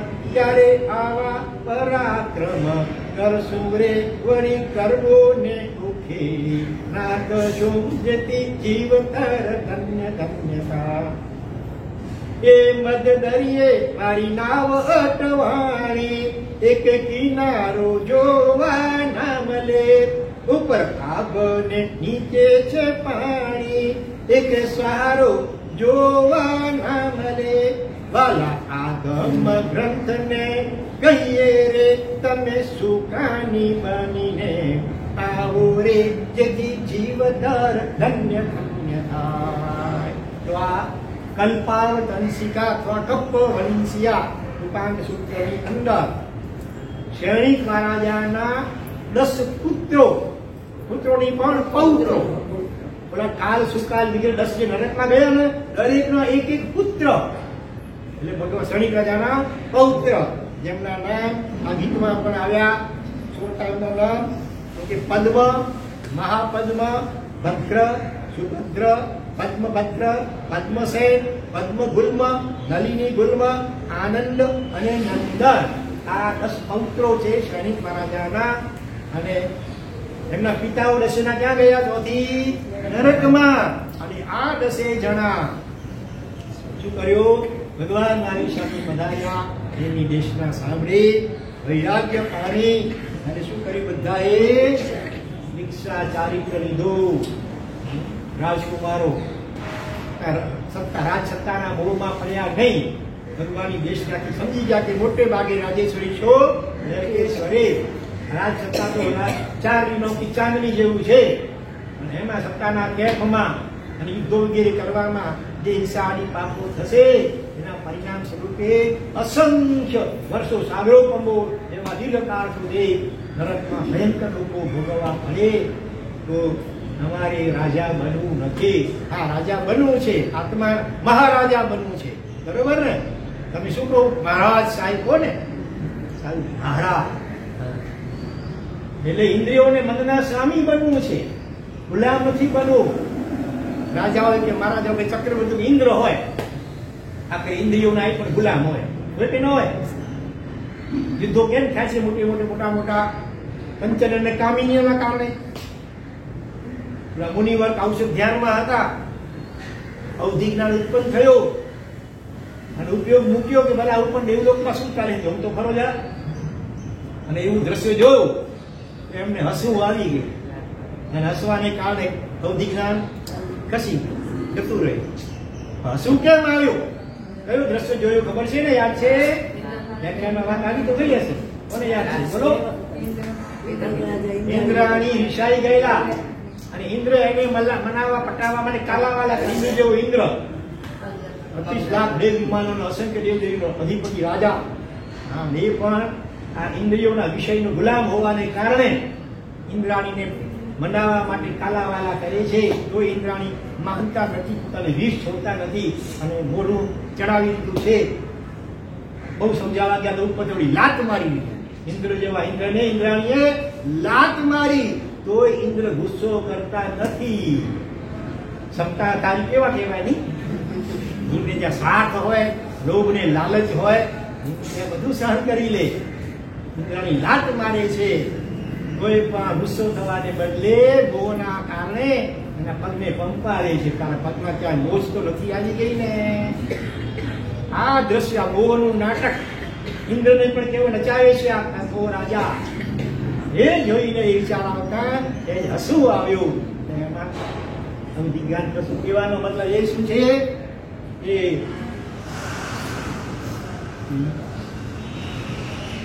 ઇન્દ્ર જેવા ઇન્દ્રને પણ ઇન્દ્ર પણ સ્વતંત્ર નથી. જીવ જ્યારે ઇન્દ્રિયો અને મન એના ઉપર વિજય મેળવે એ સાચો મહારાજા, એ સાચો ચક્રવર્તી અને આગળ વધીને ભગવાન બની શકે છે. આ સત્ય આ સૈનિક રાજાના 10 પૌત્રો પદ્મ સુપદ્મ મહાપદ્મ વગેરે, પદ્મ મહાપદ્મ ભદ્ર સુભદ્ર વગેરે એમને સમજાઈ ગયો. ભગવાન પાસે ચારિત્ર લીધો. ખૂબ સુંદર રીતે 34 ચારિત્રનું પાલન કર્યો અને એક ભાવમાં જાતિ કર્મનો ક્ષય કરી 11 અંગસૂત્રોનો અભ્યાસ કર્યો. છેલ્લે અનશન સ્વીકાર્યું અને આખરે ત્યાંથી સૌધર્મ દેવલોકમાં સીતામોક્ષમાંથી ગયા. એકવાર સૌધર્મ દેવલોકની અંદર દેવ તરીકે ઉત્પન્ન થાય છે અને ત્યાંનું આયુષ્ય પૂરું કર્યા પછી મહાવીર ક્ષેત્રમાં મનુષ્ય તરીકે જન્મ લઈ દીક્ષા લઈ અને મોક્ષગામી બનશે. હજી બન્યા નથી પેલા, ત્યારે ક્યાં છે? સૌધર્મ દેવલોકમાં. કારણ સૈનિક રાજા અને ભગવાન મહાવીરના સમયમાં 2400 વર્ષ આસપાસ લગભગ વર્ષો થયા છે અને એમના પૌત્રો હતા એ સ્વર્ગમાં ગયા છે. અત્યારે સૌધર્મ દેવલોકમાં છે. પણ દરેક પ્રસંગોમાં ગૌતમ સ્વામી ભગવાનને પૂછી લે, એવો ભગવાન દરેક સંબંધ કે ભગવાન ભવિષ્ય શું થશે આ લોકોનું? અત્યારે ક્યાં ગયા? કે અત્યારે પહેલા દેવલોકમાં, પછી શું થશે? મોક્ષ ક્યારે થશે? આ પ્રશ્ન પૂછે ખાસ ભગવાન ગૌતમ સ્વામી. ભગવાન કહે છે ત્યાંથી જવી ભાવી ક્ષેત્રમાંથી મનુષ્ય જન્મ પાણી કરી ચારિત્ર લઈ સારી રીતે પાડી કેવળ જ્ઞાન પામીને મોક્ષને પામશે. તો આ 10નો આ વૃત્તાંત કે અધિકાર આ કલ્પ વડિંશિયા કલ્પદેવ ને સૌધર્મ દેવ પર કલ્પો એમાં કલ્પ કર્યા ને એમાં ઉત્પન્ન થયેલા આ 10 વ્યક્તિઓ એમના જીવન ચરિત્ર સંક્ષેપમાં છે. એટલા માટે આ આગળનું નામ છે કલ્પ વડિંશિયા કલ્પાવતંસિકા સૂત્ર. તો આ 20મું ઉપાંગ સૂત્ર થયું.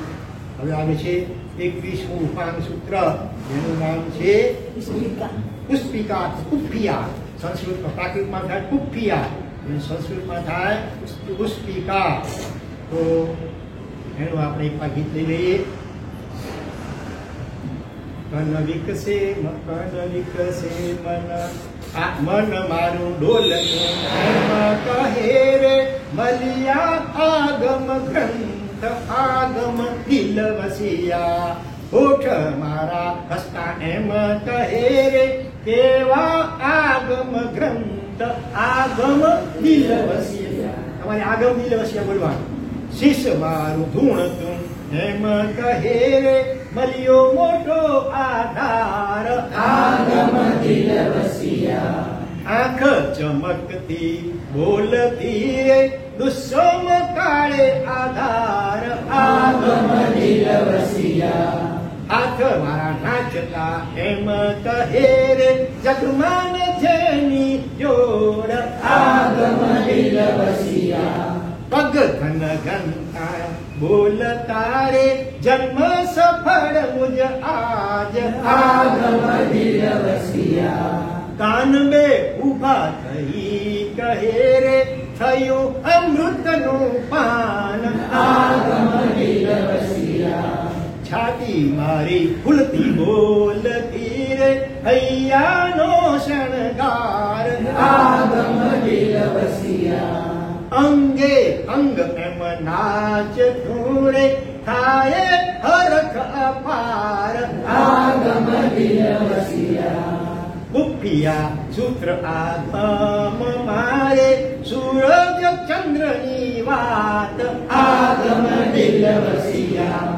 10 અધ્યયન છે એ નારે 10 ચરિત્ર છે સાર આગમ દિલ વસિયા. આગચ અધિષ્ઠાયત છે રે મણિભદ્રનો અધિકાર આગમ દિલ વસિયા. પદ્મ બોધિએ ભાવે સ્તર્યા રે ભવો ભવ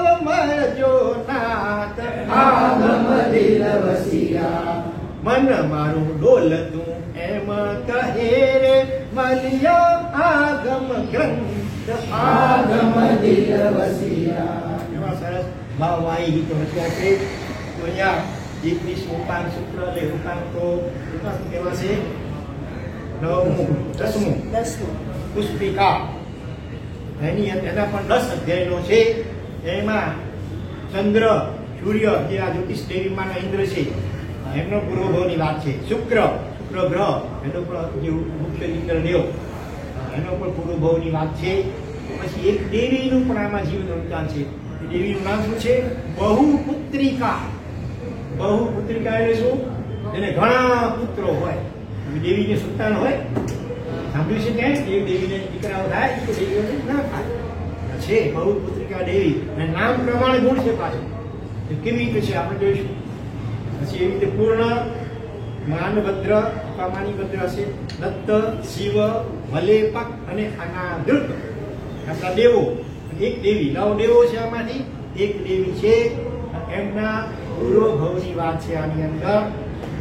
10 અધ્યાય છે.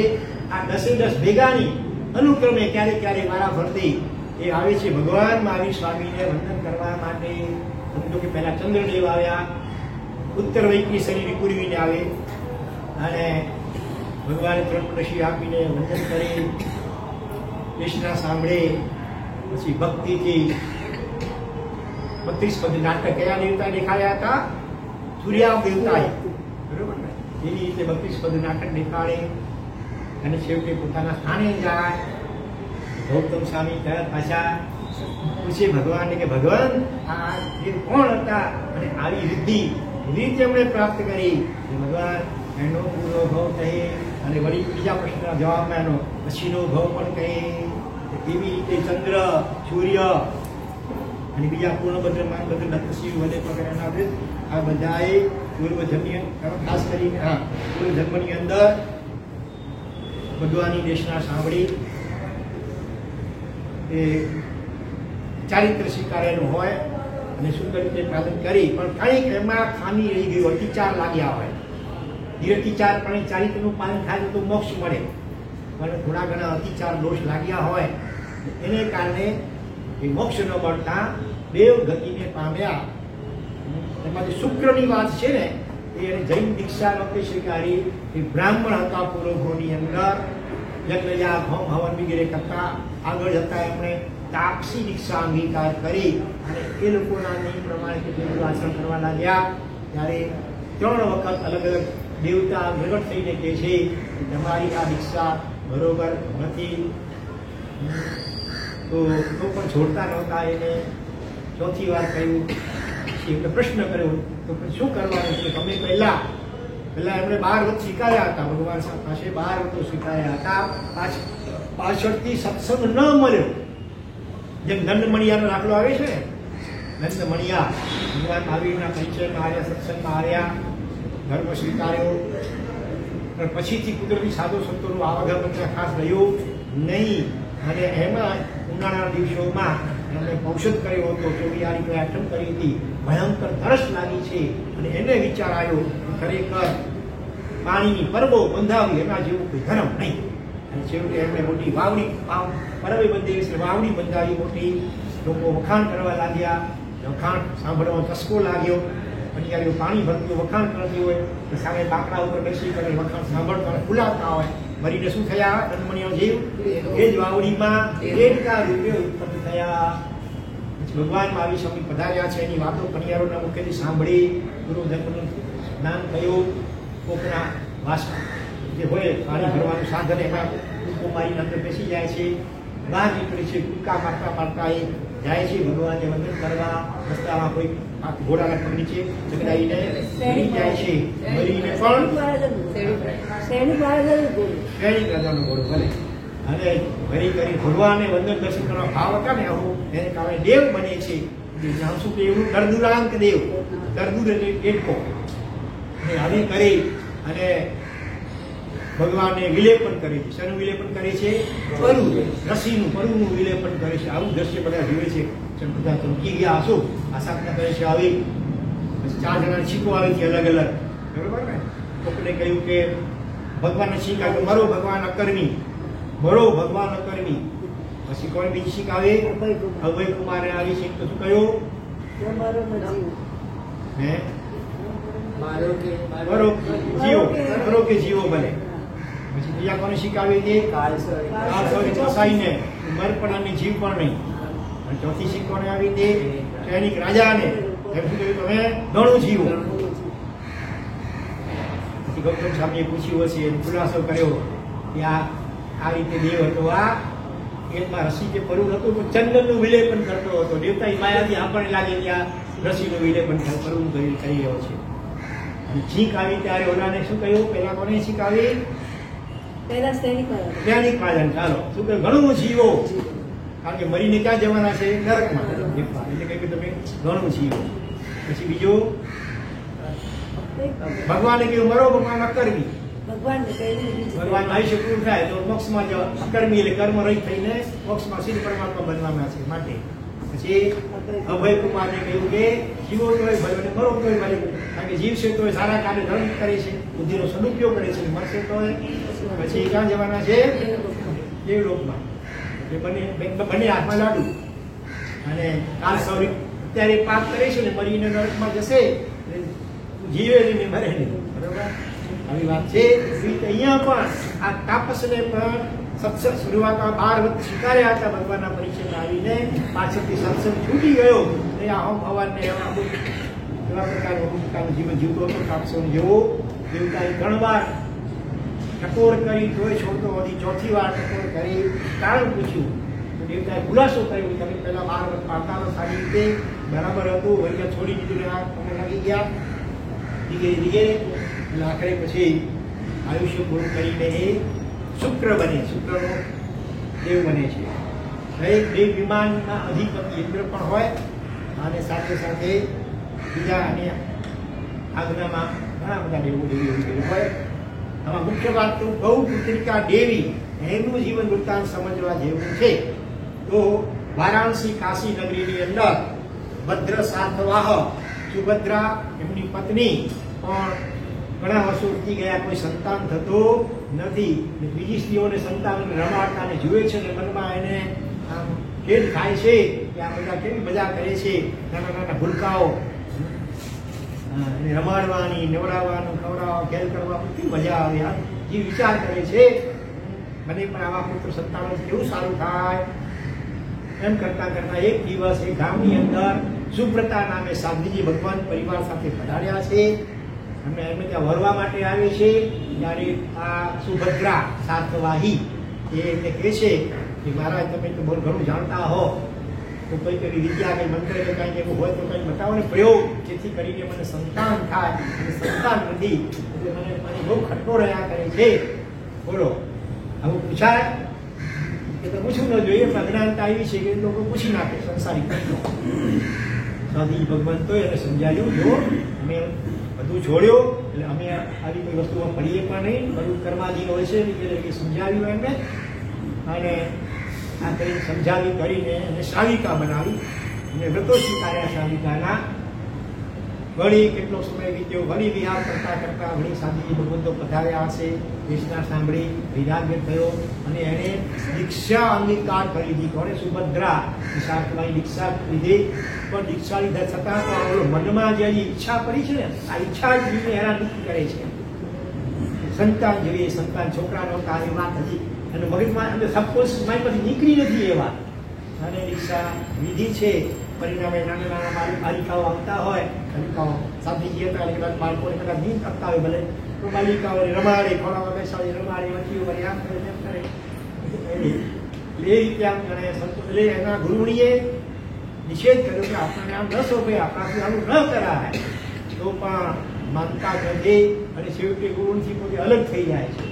અને આ રીતે જિંદગીભર બસ આ રીતે ગ્રસ્તોના બાલિકાઓ ગીરીને રમાડીને રાજી થાય છે. છેવટ સુધી પણ એની આલોચના ન કરી, પશ્ચાતાપ પાછી ન લઈ દો એટલે ઘણી કરી. પણ બીજી બાજુ સંયમ પાડ્યો હતો, આ એક ખામી હતી. બીજી રીતે તપ જપ વગેરે સંયમ પાડ્યો હતો, એના કારણે સ્વર્ગ દેવલોકમાં દેવ તરીકે દેવી તરીકે ઉત્પન્ન થાય છે. પણ ત્યાં પણ આ સંસ્કાર સાથે ચાલે છે. ત્યાં પણ સૌધર્મેન્દ્રને ખુશ કરવા માટે પોતાની વૈક્રિય લબ્ધ શક્તિ દ્વારા દેવ કુમારિકાઓને એવી પૂરવે છે અને એ લોકો બધા ડાન્સ નૃત્ય દેખાડે છે ઇન્દ્રને અને એવી રીતે ખુશ થાય છે. આવું અવારનવાર કરે દેવતાઓએ પણ એનું નામ છાપી નાખ્યું બહુપુત્રિકા દેવી. તો એવી દેવીને કઈ સંતાન હોય નહીં પણ સંતાનો વિપૂર્વે છે. આ સંસ્કારો કેવા ભાગ ભજવે છે. કોઈ પણ એવા વિચિત્ર અશુભ સંસ્કારો ભેગા અંદરમાં પડ્યા છે આપણા સબકોન્શિયસ માઇન્ડમાં કે કોન્શિયસ માઇન્ડમાં. જો આપણે યોગ્ય ઉપાયો દ્વારા ભગવાનની ભક્તિ ભગવાનની પ્રાર્થના તપ જપ જ્ઞાન ધ્યાન વગેરે દ્વારા સમજણપૂર્વક એ અશુભ સંસ્કારોને આ ભાવમાં સાફ નહીં કરીએ તો એ કેરી ફોરવર્ડ થવાના અથવા વેરઝેરના સંસ્કાર હશે. છેવટ સુધી જ્યારે કમાવશો નહીં તો ભવાંતરમાં કેટલા ભવો સુધી એ સંસ્કારોને કારણે સામ સામે વેરની પરંપરા ચાલશે. સાપને નોળીઓને એવા બધા ભોગો મળશે. માટે જાણીઓ કે છે મનુષ્ય ભાવ મળ્યો છે, આવા જીવવાણી આપણે સાંભળવા મળે છે. એનું અવલંબન લઈ કરી આપણા ચિત્તમાં જે પણ આવી અશુભ ઈચ્છા હોય, સાંસારિક ઈચ્છાઓ હોય, વાસના હોય અને કસાયો હોય, કસાયોની ગાંઠો બંધાઈ ગયેલી હોય વેરઝેરની, એ બધું આ ભાવમાં જ ખરેખર આ જીવવાણીનું અવલંબન લઈ કરીને શુદ્ધિ એની કરવાની છે. નહીં તો દુર્ગતિઓની પરંપરા ઘણીવાર સમજાઈ જાય. આ દેવ ભાવમાં પણ સંસ્કાર સાધ્વીજી બન્યા, ગોયા સંસ્કાર ગયાની આગળની દેવી બને છે. ત્યાં આપણા સંસ્કારો પોતાનો ભાગ ભજવે છે. ત્યાંનું આયુષ્ય પૂર્ણ કરે અને આશા પાસે કોઈક શેઠને ત્યાં જન્મ પામે છે દીકરી તરીકે સોમા એનું નામ પડે છે અને બ્રાહ્મણની દીકરી બિભેલ નામના ગામમાં બ્રાહ્મણની દીકરી સોમા એનું નામ પડે છે. તે બહુપુત્રિકા દેવી.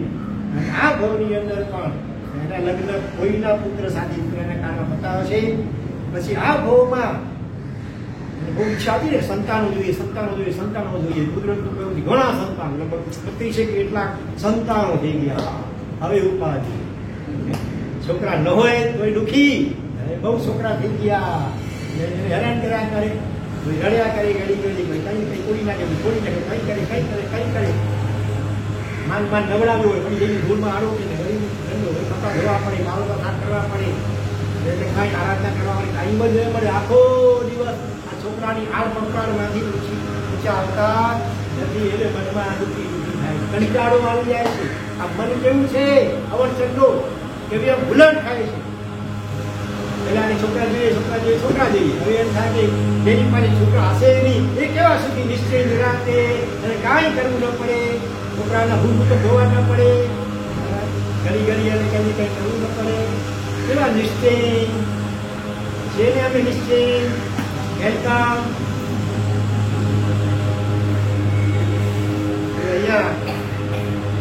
અહીંયા મન ગોવરાજાનું એજન્ટ છે એનું બહુ માનવું નહીં.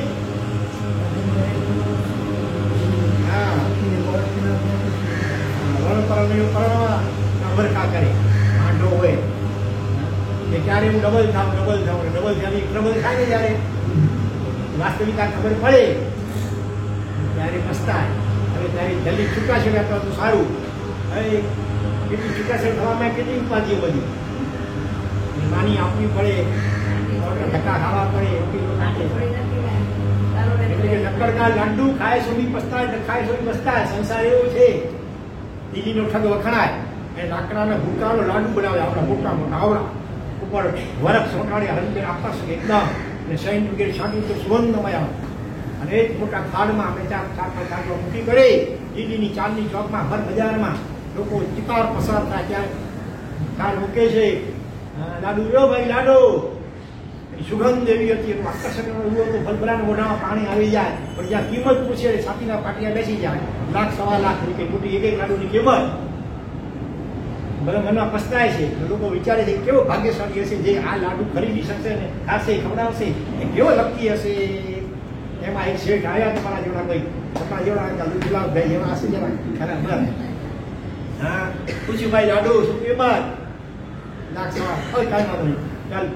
નોકર ભેગો હતો, આખું થાળ ઉપરાવી દીધો. હા પૈસા હશે રોકડા આપી દીધા હશે. ઘરે આવે છે કપડું ઢાંકેલું છે સરસ મજાનું આકર્ષક કુટુંબીઓને અડોશી પડોશીને ભેગા કરી સ્નેહ મિલન ગોઠવે છે. એક ચીજ મિલેગી ક્યાં ભાઈ ક્યાં જિંદગીમાં તમે ક્યારેય જોઈ ન હોય એવી ચીજ તમને આ દેખાડો અને વટ પડી જાય છે પોતાનો. બધા આમ ગોળ ઉતારું કરી બેસી ગયા છે. વટમાં થાળ મૂકેલો છે શેઠ વટમાં છે. હવે તે નવકાર ઉદ્ઘાટન કરાવે છે એનું.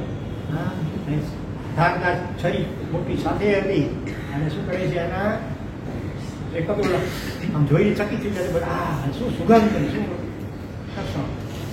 કાપે છે ને અંદર શું હતું લાકડાનું હુક્કો સૂકો બહારથી બધું ખાલી કર્યું હતું લીપા પોતીને અને ઉપર સુદર્શન ચક્કર જોરદાર ફૂલ સ્પીડમાં દિલ્હીમાં ગરમી બહુ હોય ફૂલ સ્પીડમાં ચક્કર ચાલુ હતો ઉપર બધો ભૂક્કો ઉડે છે ને લોકોની આંખમાં પડે છે. ત્યારે પેલા શેઠની તો હાલત કેવી થઈ હશે જે બહુ વટ મારે ને બહુ એને પતંગ કટના વાર ન લાગે બહુ અહંકાર ન કરવો. અહીંયા કાપો તો લોહી ન નીકળે અથવા તો જમીન જગ્યા આપે તો અંદરમાં સમાઈ જાઓ એવી હાલત થઈ ગઈ.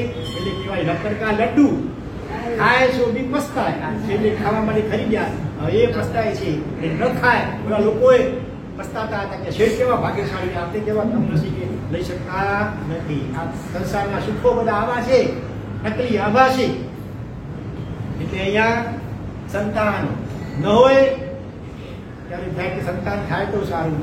સંતાન થયા તો એમ થાય કે હવે આ સંતાન ન હોત તો કેવું સારું. આના કરતા પેટે પથરા પાક્યા તો કેવું સારું. છોકરા થાય ઉદ્ધત હોય ત્યારે આવી ઈચ્છા ના પડે. હવે તો અહીંયા આગળ જતા આપણી સાથે જીવન વધારે છે. અને પતિની રજા લઈ કરે આખરે ચારિત્ર અંગીકાર કરે છે.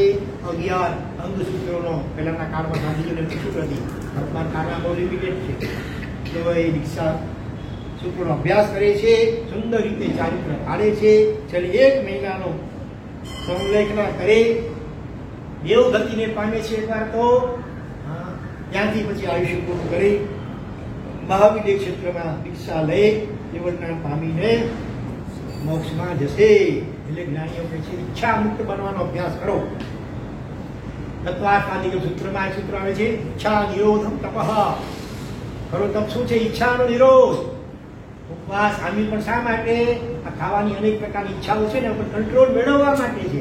પણ લક્ષ્ય ક્લિયર ન હોય દેખાદેખી કરતા હોય તો ભલે પણ સારે આ લક્ષ્ય ન હોય કે મારી ઇન્દ્રિયો ખાસ કરીને રસનેન્દ્રિય એના ઉપર કંટ્રોલ મેળવવા માટે મારી આ ઈચ્છાઓ બધી ઈચ્છાઓ ખાવા પીવાની પહેરવાની હવા કરવાની મોસમની બધી ઈચ્છાઓ એ ઓછી કરાય તો એ તપ આપણો સમ્યક તપ કહેવાય. બરોબર. આવી પ્રેરણા આ બહુ પુત્રિકાના જીવનદાન મળી છે. ચાલો આગળ વધીએ. 11મો ભાગ એનું નામ છે પુષ્પચૂલિકા સૂત્ર. પુષ્પચૂલિકા સૂત્ર જરા ગીત લઈ લઈએ. આજે 5 મિનિટ વધુ લાગશે.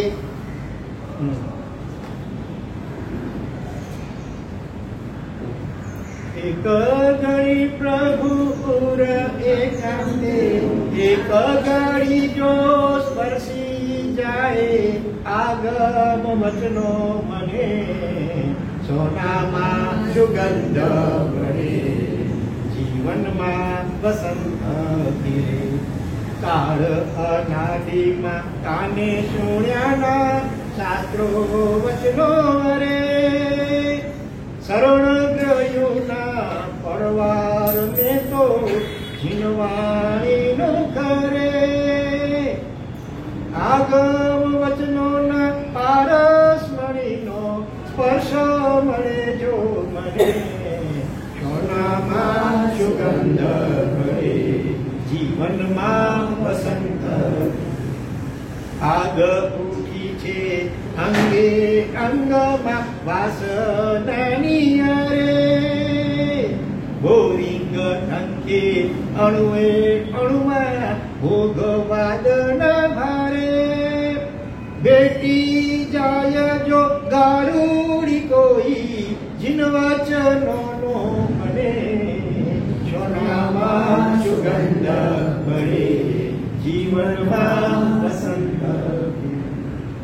છેડે પૂનમની ધવલી રાતે ચાંદની કેવી ઝરે પર્વત પરથી ખડખડ કરતો ચરણો કેવો વહે જ્યારે વાંચો આગમ ગ્રંથો આવું લાગે મને સોનામાં સુગંધ ભરે જીવનમાં વસંત અર્જુનના ધનુષ્ય દાંડીવતી તીરો કેવા છૂટે ચક્રવર્તીના નિધાનોમાંથી વસ્તુ કેવી ખૂટે જ્યારે વાંચો આગમ ગ્રંથો આવું લાગે મને સોનામાં સુગંધ ભરે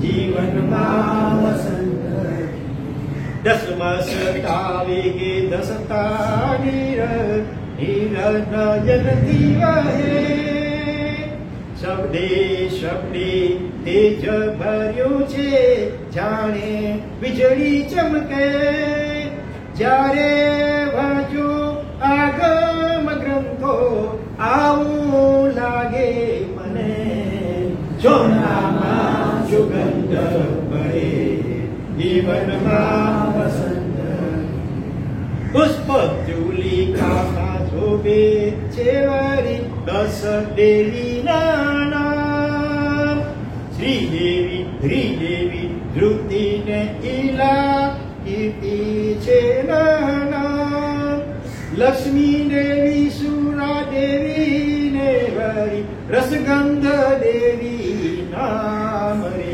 ચોમામાં સુગંધ ભરે જીવનમાં વસંત એ 10 દેવી સમવસરણમાં નાટક કરે આવે પ્રભુએ બતાયા પૂર્વ ભવોને હર્ષદાનીએ આગે મહાવીરમાં છવીને જાશે મોક્ષે કરે ચોમામાં સુગંધ ભરે જીવનમાં વસંત 11મું ઉપાંગ સૂત્ર છે પુષ્પ ચૂલિકા એની અંદર 10 પ્રકારની 10 દેવીઓ એમનો વૃત્તાંત છે દેવીના નામ છે શ્રી દેવી આપણે જંબુદ્વીપ પ્રગતિમાં પણ જોઈ ગયા કે શ્રી દેવી ને હરી દેવીના બધા આવાસો હતા એ દેવીઓ શ્રી હરી ધૃતિ આમ ધૃતિ એટલે ધૈર્ય કીર્તિ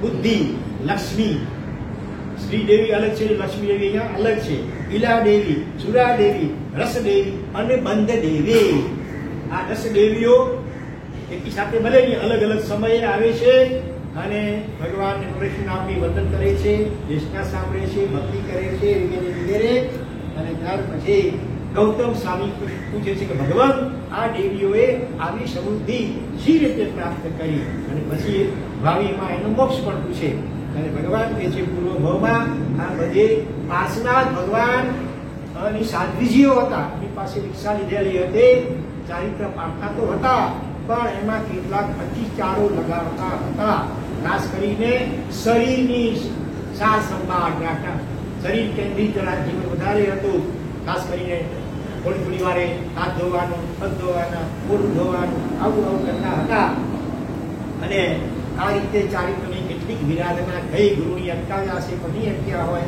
અને એ રીતે આ કબજો વગેરે કરેલા અને એના પુણ્યના કારણે અત્યારે એ તો મોક્ષમાં જાય બીજી ચારિત્ર ઉત્તમ હતું પણ આવા કેટલાક અતિચારો એટલે શરીર પ્રત્યેની મૂર્છા ઘણીવાર જીવને ચારિત્રનું પણ સમ્યક પાલન કરવા દેતી હોતી નથી શરીર નથી હું આત્મા છું શરીર તો મારો પડોશી છે એમ સમજીને શાસ્ત્રકારો કેવા દાખલા આપ્યા હતા આગળ દૃષ્ટાંતમાં ચોર અને શેઠ બંનેના પગ એક જ પેઢીમાં હતા ન છૂટકે આવું આપવું પડે છે શેઠને પોતાના ભાણામાંથી અંદરમાં રાજીપો ન હોય એવી ત્યાં શરીરને કઈ બહુ લાડ લડાવવા ન હોય જયારે મન થાય રાત્રે 12 વાગે જઈ કરી એકડી ઉપર આમ ભાજી કામેરીને ભેટ પૂરીને જાગી આવીએ આ મોટા લાડ લડાવશું ગમે એટલા તો એક દિવસ રાખમાં મળવાનું છે કાયા અને ચેતનની સંવાદ એક સજાય આવે છે સમય નથી એમાં એમ તો ચેતન આયા અને તૈયાર કરે છે કે મેં તારું કેટલી સાર સંભાળ રાખી બાકી બેસવા દીધી નહીં, કેટલા માલ બીજા કરાવ્યા, તારા માટે કેટલા જીવોને હણ્યા, તારા માટે ભગવાનને ભૂલ્યો, ધર્મને ઢોળ કર્યો, બધું આટલું મેં કર્યો, તોય તું તારી જાત ઉપર ગઈ અને હવે મને સાથ આપતી નથી, હવે મને સંભળાતું નથી, હવે ચલાતું નથી, એ મને ડગો આપ્યો. એમ કાયા અને ચેતન કહે છે. કાયા રોટલો જવાબ પરખાવે છે. તમે હા હમણાં ખબર પડી? આપણે તો પહેલેથી હું તો જળ છું ભાઈ, તું ચેતન, મારો સ્વભાવ છે, ખાવાનું મળે તો જોવાનું મસ્ત રહું. માંડ્યા જેવા તારે હાથ છે, તે તો તારી શંકા છે, તે કર્યું તો તું ભોગવ, હું શું કરું? આ ટિકિટ આપણા બંને ના આવે, તારી રસ્તે હું મારી રસ્તે. આવો રોકડો જવાબ કાયા ચેતનને પડખાવે છે. અને એ સાંભળીને કવિ કહે છે કે ભાઈ સાવધાન થઈ જાઓ, એને કોઈ ખોટા લાડ ગણાવો નહીં. ગમે તે ટાકટીક કરશો, બાલ બનીલા ખવડાવશો, તોય એક દિવસ પોતાનું પોત પ્રકાશવાની છે.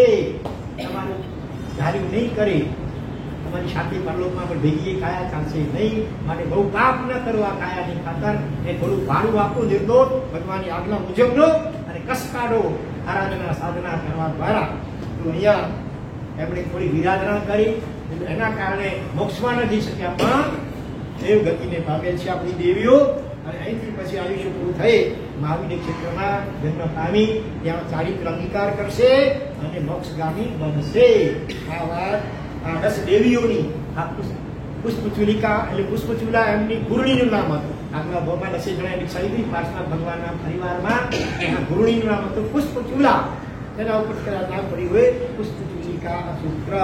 આ 10 પ્રકારની દેવીઓ એમના પૂર્વ ભાવ ને પછીના ભાવની વાત આવી. અને હવે ચાલુ આવે છે 12મું ઉપાંગ સૂત્ર, વનની દશા. એનું ગીત લઈને પૂરું કરીએ. અભિનંદન સ્વામી અમારે છે આગમ અમને પ્રાણથી પ્યારા, આગમ નામે જયકારા, જીન વાણી સુણજો પ્યારા, ભવ ભવ નામી કે અંધારા, આગમ વિના અમે નો ધારા, આગમ અમકી કિન તારા, અયે થાય અમને જબકારા, આંખો ચૂકે કરવા ફલકારા, આગમ અમને પ્રાણથી પ્યારા, આગમના તેજ એવા જાજા, ચંદ્ર સૂરજ લાગે ઝાંખા, ચંદ્ર સૂરજ લાગે ઝાંખા, આગમ ભાણે રહે ના અધૂરા, આગમના શબ્દો મધુરા, આગમ અમને પ્રાણથી પ્યારા, આગમ છે વનની દશામાં વર્ણન, રાજકુમારો ના કીધા, રાજકુમારો ના કીધા, લીધી પ્રભુ પાસે દીક્ષા, સર્વાર્થ સિદ્ધિમાં પહોંચ્યા, સર્વાર્થ સિદ્ધિમાં પહોંચ્યા, આગમ અમને પ્રાણથી પ્યારા, આગમના નામે જયકારા, નિસંગ વગેરે છે નામો, બળદેવના એ પુત્રો, બળદેવના એ પુત્રો, સર્વાર્થ સિદ્ધમય ઉપન્યા, જાસે અંતે શિવ પદ સારા, જાસે અંતે શિવ પદ સારા, આગમ પ્રાણથી પ્યારા, આગમ નામે જયકારા, દિન વાણી ચૂણજો પ્યારા, આગમ ભણવાના છે ઓરતા, ક્યારે થશે મનોરથ પૂરા. છે ઓરતા ભાઈ આગમ ભણવાના તો સાયન્સ લેવું પડે. ક્યારે થશે મનોરથ પૂરા, પ્રભુ પ્રભુ દેજો આશીષ એવા, અરમાન રહે ન અધૂરા, અરમાન રહે ન અધૂરા, આગમ પ્રાણથી પ્યારા, આગમ નામે જયકારા, જીનવાણી જોડજો પ્યારા. 12મું છેલ્લું ઉપાંગ નામ છે વનની દશા, વૃષણી દશા. એટલે કે અંધક વૃષણી નામ હતો સમુદ્ર, એટલે નેમિનાથ ભગવાનના પિતાનું નામ સમુદ્ર વિજય રાજા, એમના પણ પિતાનું નામ હતો અંધક વૃષણી. એમના 10 પુત્રો હતા, એમાં વસુદેવ પણ એક હતા, અને વસુદેવના પુત્ર વાસુદેવ શ્રી કૃષ્ણ અને એમના ભાઈ બલદેવ. શ્રી કૃષ્ણ વાસુદેવના ભાઈ બલદેવ, એમના 12 પુત્રો, તેમના નામ છે નિષધ, માયની, વહ, વેદ, પ્રગતિ, જ્યોતિ, દશરથ, દ્રઢરથ, મહાધનુ, સપ્તધનુ, દશધનુ અને સપ્તધનુ. આવા 12 એમના દીકરાઓના બલદેવના, વાસુદેવના સગા ભાઈ બલદેવ, એમના 12 પુત્રો રાજકુમારો છે, યુવાન થયા છે. અને એમાં ભગવાન નેમિનાથ પધાર્યા. ભગવાનની દિવ્ય અદભુત દેશના એમને સાંભળી 12 રાજકુમારોને થયું વૈરાગ્ય અને 12 જણાવી લીધે દીક્ષા ચારિત્ર. નેમિનાથ ભગવાન પાસે ચારિત્ર લીધું, ખૂબ સુંદર રીતે એનું પાલન કર્યું. અને ક્યાં ગયા? અહીંયા ગીતમાં પણ સ્વાર્થ સિદ્ધ લખ્યું. સ્વાર્થ સિદ્ધની પણ સર્વાર્થ સિદ્ધ, સૌથી ઊંચું, છેલ્લામાં છેલ્લું ઉચ્ચારો તે વિમાન, જેમાં એકાવતારી દેવો જ હોય, શક્તિની સાગરોપરનું પૂરું એમનું આયુષ્ય હોય. અને જ્યાં બસ દેવસૈયામાં ફોડેલા હોય, ઉપર 64 મણનું એક મોતી, ચારે દિશામાં 32-35 મણના મોતી, પછી એને પડતું બધું 16 મોતી વજન, 16 મણ વજનવાળા મોતીઓ, ડબલ પ્રમાણવાળા, 8 મણ, 4 મણ, 2 મણ, 1 મણ, છેલ્લે અડધા મણના વજનવાળા, તો કેટલાય મોતીઓ. અને એ બધા પવનથી મુખ્ય વટલું મોતી એની સાથે અફડાય અને જે દિવ્ય રાગ રાગણીઓ ને દ્રશ્યો સર્જાય, બસ એ તો આમ જોયા કરે. પણ એમાં એમને આસક્તિ કે રાગ ન હોય, એ તો બેકગ્રાઉન્ડમાં ચાલ્યા કરે. એનું ચિત્ત તો આત્મામાં રમતું હોય, કારણ કે સમ્યક દ્રષ્ટિ હોય, એટલે આત્માનો અનુભવ હોય, એટલે આત્મચિંતનમાં લીન હોય.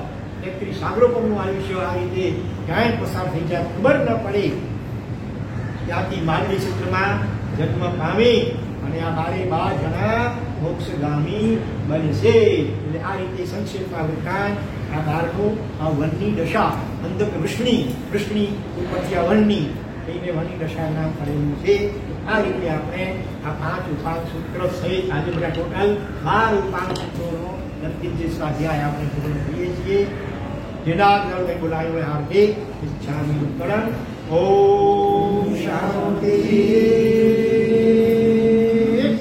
શાંતિ શાંતિ. ઘણે લોકના સર્વે જીવોનો કલ્યાણ મંગળ શીઘ્ર મોક્ષ થાઓ. દેવી મંગલ ભાવના પૂર્વક